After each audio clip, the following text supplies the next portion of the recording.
projet remonte à peu près à 2 années et demie.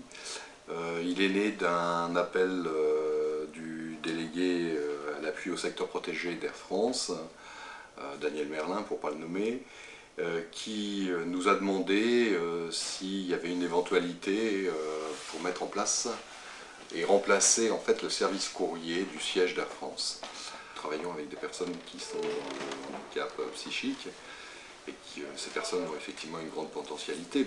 On a d'ailleurs commencé par mettre en place un mois d'essai où les gens ont travaillé et ont appris une partie de leur travail en étant directement sur place et en étant au contact de ces personnes, des personnes d'Air France, du siège. Ce que l'on perçoit, c'est que les gens ont beaucoup évolué, déjà professionnellement, c'est-à-dire que pour beaucoup, ils ont appris un métier, parce que je crois que c'est un métier aussi, le tri postal, que ça obéit à certaines contingences relativement strictes.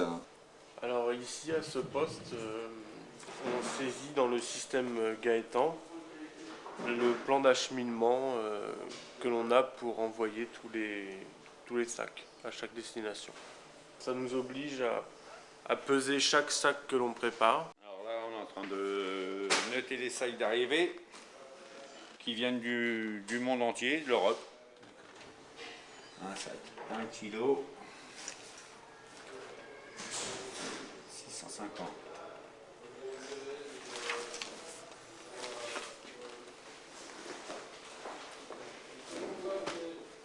Ce que ça leur a aussi permis, c'est de pouvoir prendre pour certains des responsabilités, de se sentir à l'aise, de pouvoir dialoguer et d'avoir une grande solidarité au travail.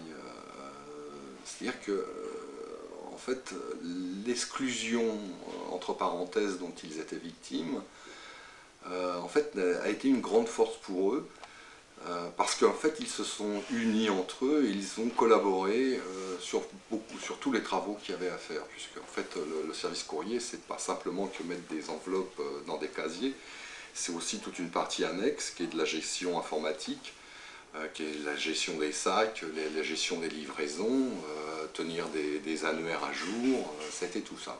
Nous, ce que l'on constate, c'est qu'effectivement, il y a eu une évolution très importante en termes de professionnalisme. Premier, tu t'arrêtes là. Là, c'est le deuxième étage. Deuxième étage. Après, alors, je m'arrête là. Troisième étage. Non, t'as dépassé. Ah, j'ai dépassé. Troisième étage, il y a 3 sacs. Quatrième, oui, jusque là. Voilà. Après, quatrième. Ouais, bon, après, cinquième, là. Ouais. Après, t'as le 6 là. Et sixième, d'accord. Et t'as les 6 bacs là. Alors, oui. dans chaque bac, tu mets les sacs. Premier donc, étage. Oui. Le deuxième étage, je vais te montrer. Regarde. Premier étage. Premier étage, je commence. Tu le mets comme ça. Il s'attache, ok? C'est pas comme l'AFM. C'est pas comme l'AFM. Ok? Si tu mets comme ça. Faut mettre comme ça. Voilà. Couché. Les travailleurs sont efficaces, ils sont bien adaptés à notre activité courrier service au sein de l'entreprise Air France. On savait très bien qu'avec les travailleurs, il fallait les accompagner, c'est ce que nous avons fait au niveau des activités qui leur ont été confiées. Alexandre, par exemple, qui était quelqu'un quand il est arrivé chez nous, ne pouvait prendre aucune responsabilité. C'est-à-dire dès l'instant où il se met en situation de responsabilité, ça l'angoissait tellement qu'il était incapable d'assumer quelconque responsabilité. C'est une personne qui maintenant, en 2 ans, en fait, est devenue pratiquement responsable du site, avec qui nous travaillons et avec qui nous avons entière confiance. Là, je tape chaque destination, voir si le vol qu'on a prévu opère. Et s'il est annulé, il faut agir en fonction. Dès le 15 juillet 2008, on leur a donné à peu près 70% de l'activité, il restait 25 à 30% de l'activité confiée qui était faite par Air France, surtout des tâches administratives. Et depuis 2 mois, bon, toutes ces tâches ont été reprises par les travailleurs de l'ESAT. Ce travail est très intéressant. Il est valorisant pour les travailleurs et surtout pour les travailleurs. Depuis que je travaille, jamais été aussi autonome et pouvoir gérer, pouvoir former des gens. Là, ça y est, ça tourne, quoi. Ils sont remarquables. Il faut que tout le monde en prenne de la graine. Tout le monde y gagne.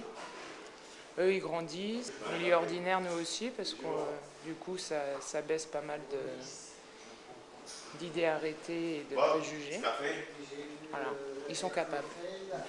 Une fois, j'étais au café, dans un café de Gonesse, et il y avait le barman, il parlait du CAT.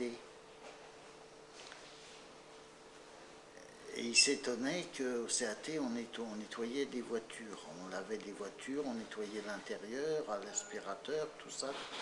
Et il nous appelait les fous.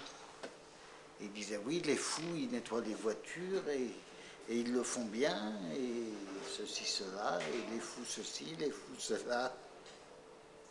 Ça m'avait fait rire.